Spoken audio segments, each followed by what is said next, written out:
భైరవకోన అనే గ్రామంలో జరిగిన మిస్టరీ నేపథ్యంలో ఊరి పేరు భైరవకోన సినిమా రూపొందింది.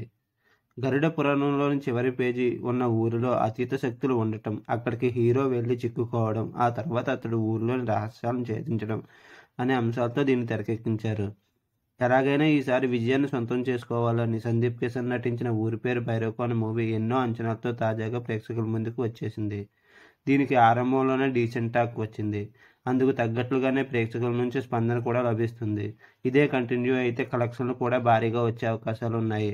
థ్రిల్కు గురిచేసే కంటెంట్తో రూపొంది ఊరి పేరు భైరవకోన మూవీపై అంచనాలు భారీగా ఏర్పడ్డాయి. దీంతో దీనికి అన్ని ఏరియాల్లో మంచి డిమాండ్ వచ్చింది.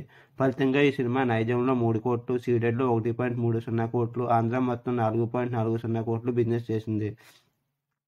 ఇలా తెలుగు రాష్ట్రాల్లో ఈ సినిమా 8.70 కోట్ల బిజినెస్ చేసుకుంది. ఇక rest of India, Karnataka, overseas ఏరియాల్లో కలిపి 1.50 కోట్లకు అమ్ముడైంది. ఇలా ప్రపంచవ్యాప్తంగా ఈ సినిమా 10.20 కోట్ల బిజినెస్ చేసుకుంది. దీంతో ఈ సినిమాకు 11 కోట్ల బ్రేక్ ఈవెన్ టార్గెట్ నమోదైంది. అంటే ఇంత మొత్తం వసూలు చేస్తేనే ఊరి పేరు భైరవకోన సినిమా కమర్షియల్గా విజయం సాధిస్తుంది. విభిన్నమైన కాన్సెప్ట్తో రూపొందిన ఊరి పేరు భైరవకోన సినిమాకు ఆరంభం నుంచి మంచి స్పందన వస్తుంది. ఈ క్రమంలోనే ఈ సినిమాకు 3వ రోజు ఈ మూవీకి భారీ రెస్పాన్స్ లభించింది. ఫలితంగా ఆంధ్రప్రదేశ్, తెలంగాణలో కలిపి ఈ సినిమాకు 1.50 కోట్ల షేర్ రాబట్టింది.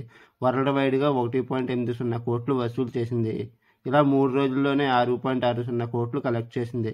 ఇక ఈ సినిమా హిట్ అవ్వాలంటే 4.40 కోట్ల షేర్ రావాల్సి ఉంది.